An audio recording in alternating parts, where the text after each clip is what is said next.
Trying to get some people to hop on the live stream. I know some people probably at work right now.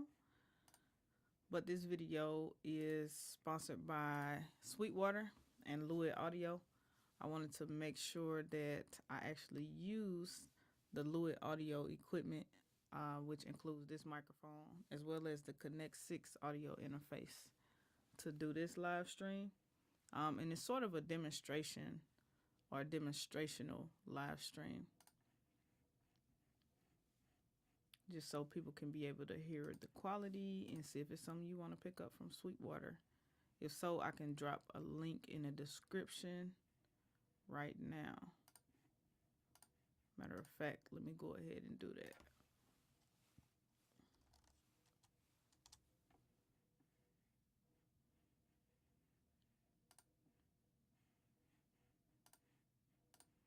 And let me share the YouTube streaming link as well.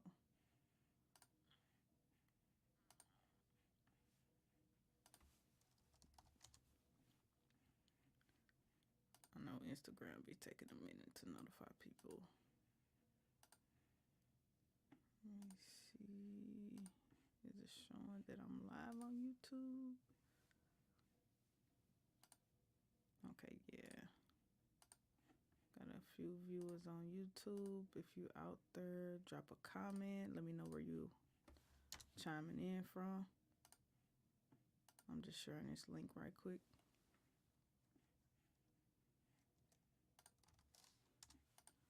To my audience on other platforms.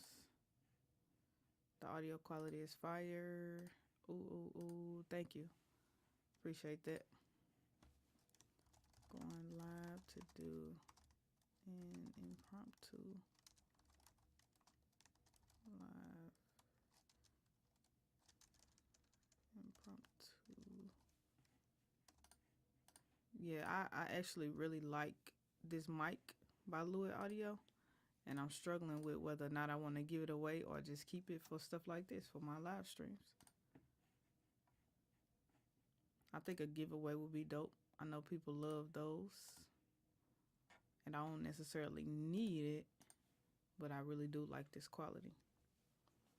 Yo, what's up, Born Great Nations? Let me know where you chiming in from over on IG.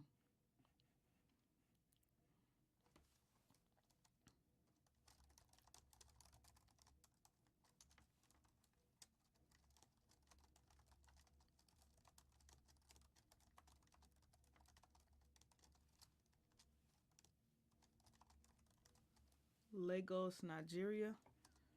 Wow. Thank you for being a part. You couldn't hear the music on my IG live. It's cool. I actually turned the music down. Let me know if I'm too loud or too low on the microphone too. Lagos, Nigeria. Okay, cool. So do you have any questions about music business, marketing, industry? You can ask anything within that realm. Yeah, I turned the music down just so it wouldn't be louder than my voice.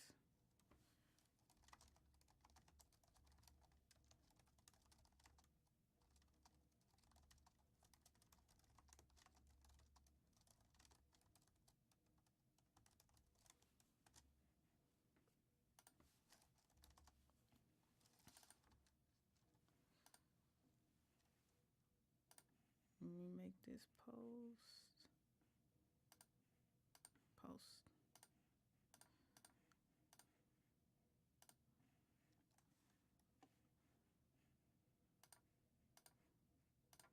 Boy, Instagram really be taking a minute.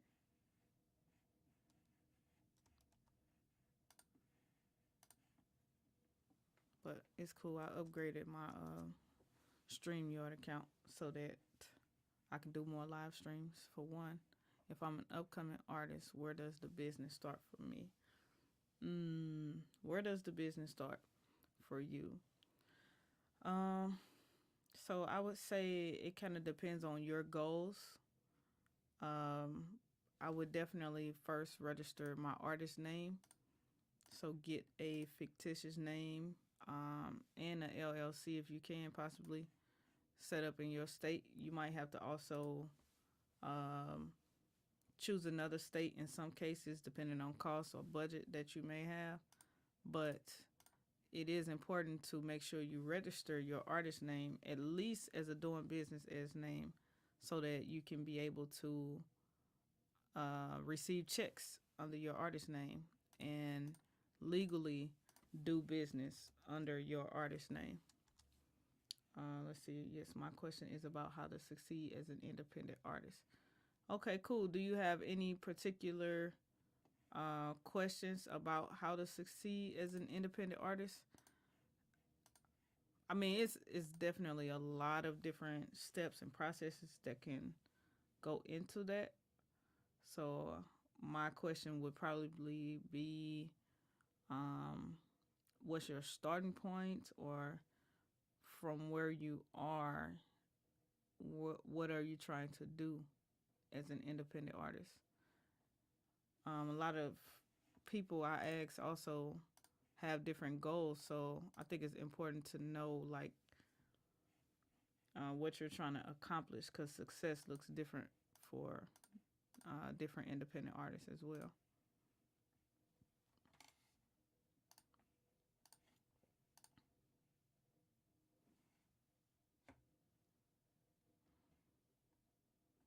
So yeah, start with registering your name, Vivid Core. That's where I would start.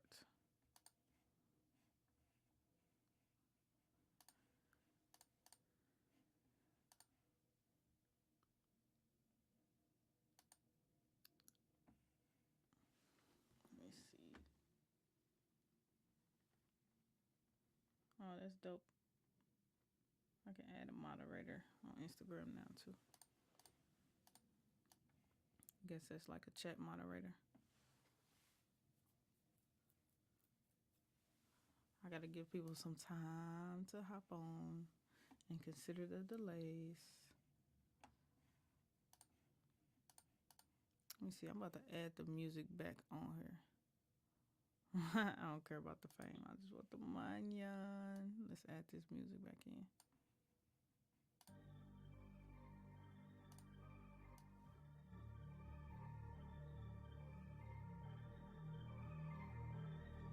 What about my volume?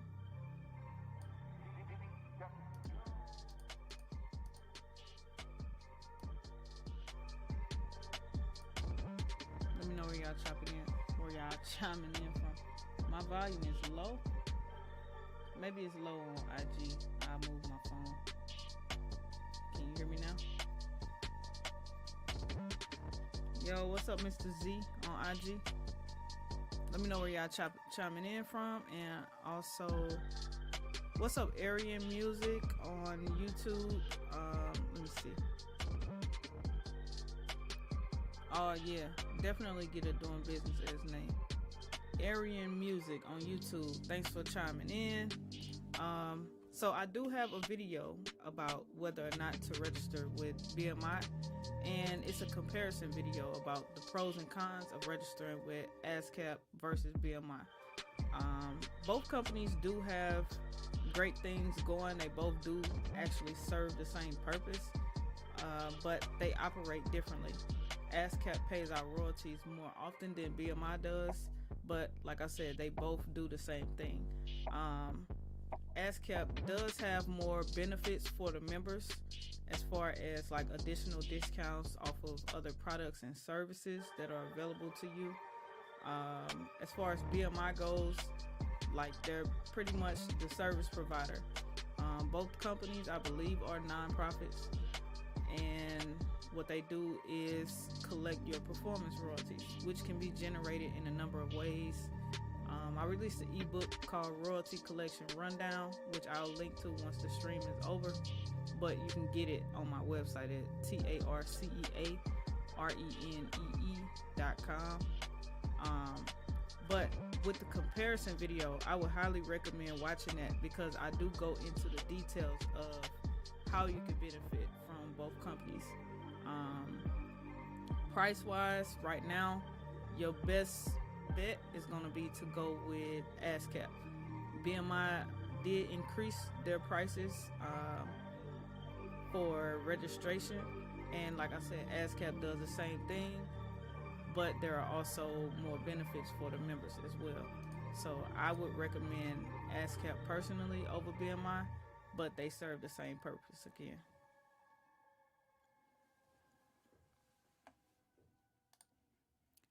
Where you chiming in from though, Arian? I don't know if he's still on here or not. The delay be crazy, but we're gonna see.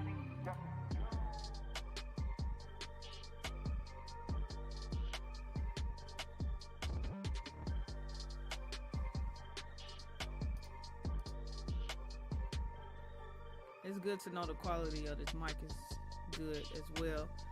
And I did one video since I've set this mic and the interface up. I actually like it myself. So again, I'm still kind of struggling with whether or not I'm gonna give it away. But if I do decide to give it away, it'll still be in like new condition because I don't allow people to smoke in my studio, none of that. Mississippi, Tennessee. Okay, so wait, you chiming in from Mississippi and you from Tennessee, or is the other way around?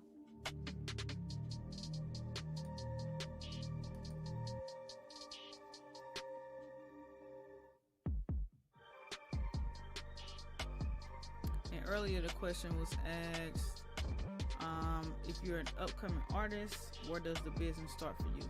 The business starts at registering your name as an artist and as a business, so you can legally receive checks under that name as well as your personal name, or you can totally separate everything and do everything legally under just your artist name, or if you decide to start a company, then you can do everything under that name as well when it comes to your music business.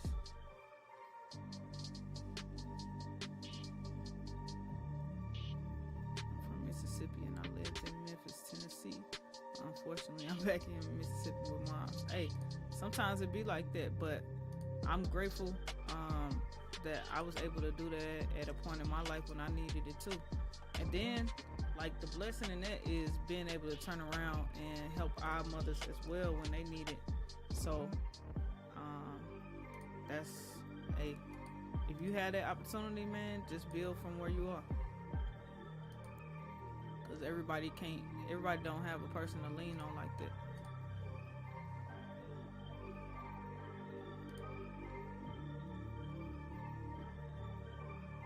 But yeah, let me know if y'all got some more questions about the music business, the music industry, music marketing, anything like that. I got like 15 more minutes. And again, this stream is sponsored by Sweetwater and Lewitt Audio. I'm demonstrating this microphone so y'all can be able to hear the quality. And the price of this microphone is actually not even steep. It's actually one of the best mics I've heard. And I did a review on it recently. The thumbnail for that video says autofocus on the microphone. So if you check that out, you'll get to hear like the real breakdown of how good this mic is.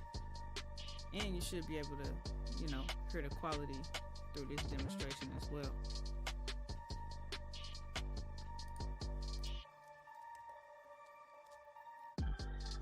The audio is actually being routed through, let's see if I can pick this up real quick without taking the cable out. So the audio is going through the Connect 6 interface by Lewitt Audio, and it's crispy.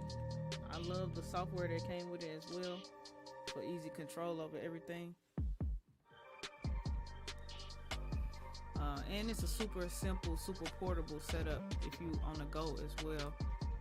And with the mic having autofocus, you can literally like move back away from it with the Aura technology and still get good gain levels and all of that. Yeah, I think I'm definitely gonna keep the mic. What do I think about DistroKid? This question is almost famous at this point. But man,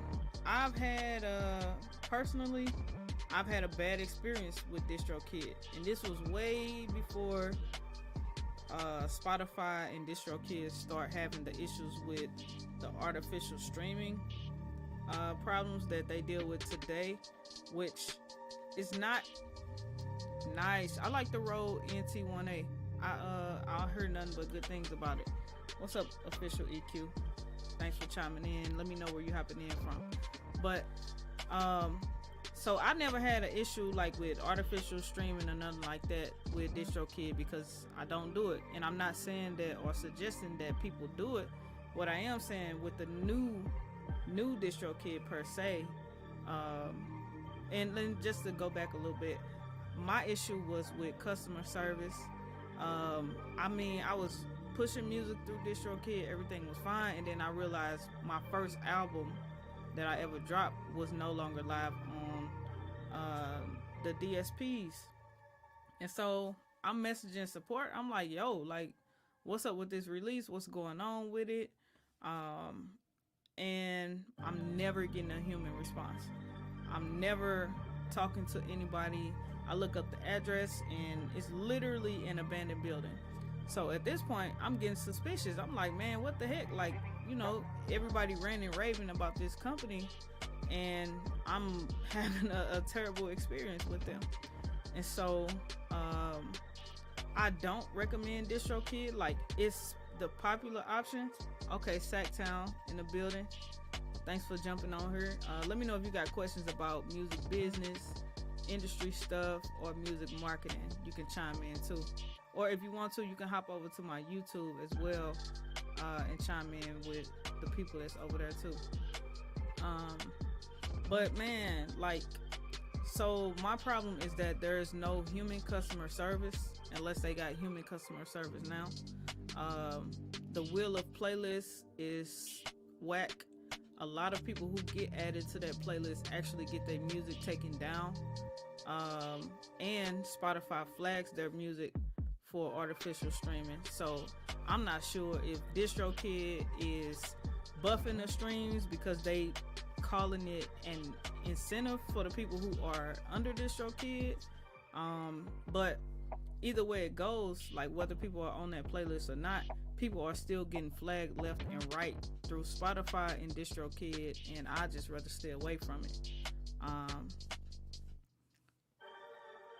And I don't recommend it because there's better options out there. Let me see. Same. It's like that after that year over, they just removed my music. Yeah, and then I don't even like the legacy fee thing, right? Like, okay, $30 per song to keep my music alive. I'd rather just keep my membership up to date, and if my membership lapses, then cool, take my music down. But it's on me to keep my membership active, right? Because if I'm using a service, then cool, that makes sense. But I don't need to pay $30 for each track that I'm uploading just for the music to stay live. At the same time too, like, it's a lot of fluff that's added into the membership for literally no reason. Most of the tools artists ain't even using, and they don't even need it. It's just so much fluff. I'd rather just pay for a service that's actually providing value for the price that I'm paying.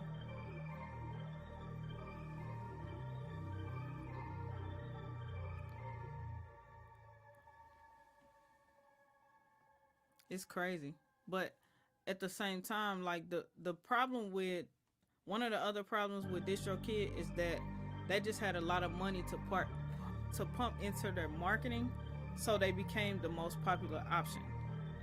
It was kind of the idea of out with the old, in with the new, because we had platforms and stuff that were decent, like CD Baby and Symphonic. I still love Symphonic. I appreciate that too, official EQ. Like, I like Symphonic and I like Illustrate. One of the dopest things to me about Symphonic is that they have direct partnership with platforms that allow you to upload instrumentals. So if you want to distribute instrumentals, which I call self-sync, I guess this kind of giving y'all some free game. You can literally generate basically sync royalties from distributing instrumentals as long as they getting placed or getting used on social media. It's just, another way to generate some side income from music.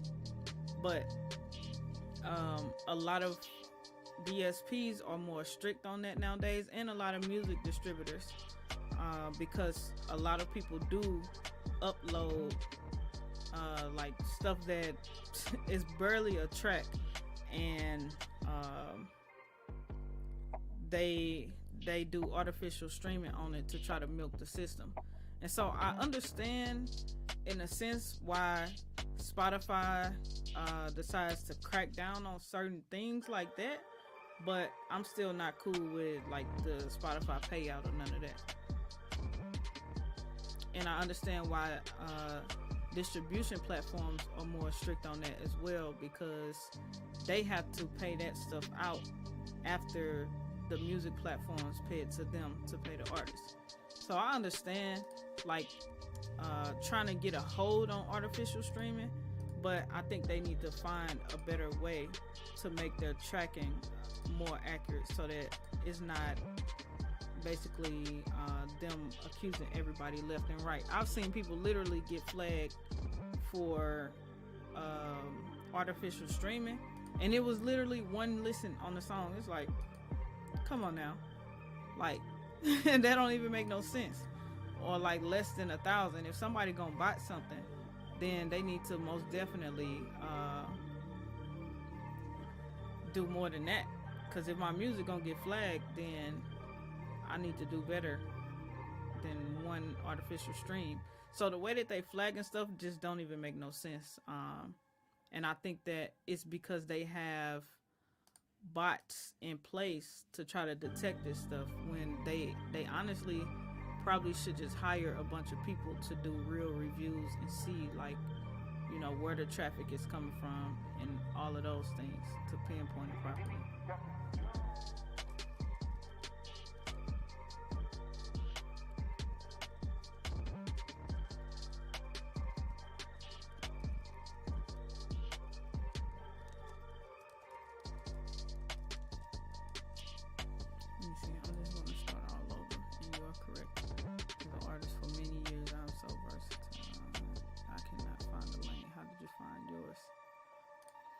Man, that is first of all, that's a humble thing to say.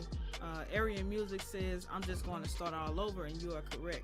As an artist, for many years, I am so versatile that I cannot find a lane. How did you find yours? In all honesty, I didn't attempt to find a lane. What I started to do is write and record music that felt right, based on who I am, as well as what I'm trying to do, because my view on success changed as well. For me, with like still having a passion to help a lot of other artists and music producers and audio engineers and stuff, like success for me looks different. Like for me, yes, I do what I know how to do and what I continue to research and implement for people to be exposed to my own music. But also I try a lot of different things so that I can be able to say like, that's a great idea, no, that's not a good idea, like I've tried it, or you can try this, but I would say tweak it and do it in this way because I've tried it and this is how I got the best results for it.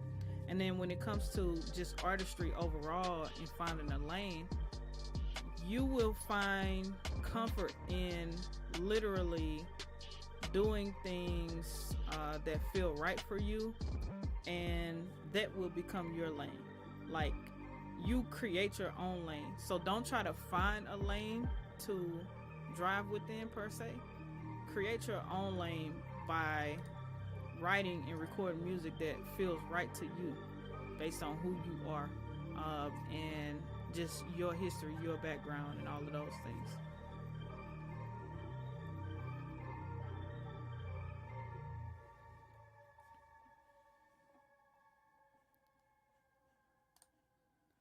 Man, if y'all want to do more of these, let me know. I'm literally booked to record a podcast for somebody here in about 2 minutes. So I'm gonna have to close it out. But if y'all want to do more of these, just let me know.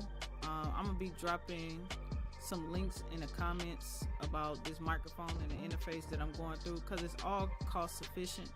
And I'm definitely glad to be a part of your journey, Arian. So just let me know if y'all want to do more live streams. And I'm also going to do more live streams with my private community. It's called Indie Artist Journey. I'm gonna link to it in the description of this video, because I go a lot more in depth with the things that I teach inside of the community. And yes, I do still think full music videos are important. Like I got a bunch of views on my short form content, but my long form music video is still helping with the growth of my YouTube channel as well as listeners. So I think it's important to do it. And I think if we're gonna do short form content, it makes sense to do it in the way that you shoot Vivid Cortez, because if we got to be out there shooting anyway, why don't we just shoot a long form music video and chop it up to have different pieces of that to use as a part of our short form content strategy. So yes, I still think it's important for growth and longevity. It's kind of the same as building a music catalog. Will this live stay up? Yeah, for sure this video will stay up, and I can be your mentor, but I can be your mentor through my YouTube videos. I can do one-on-one mentorship. I offer VIP days as well, and I offer the private community. So it just depends on how much mentorship you feel like you need, and budget and time constraints as well. So just let me know. Reach out to me on Instagram at Tarsia Renee. It's the same spelling as my YouTube channel, and yeah, we can definitely get into that. So I'm gonna wrap up this live stream now, and I'm gonna wrap up the IG video. Thank y'all for watching. I know this impromptu last minute, but I'll be back with another one soon. So y'all just let me know. All right.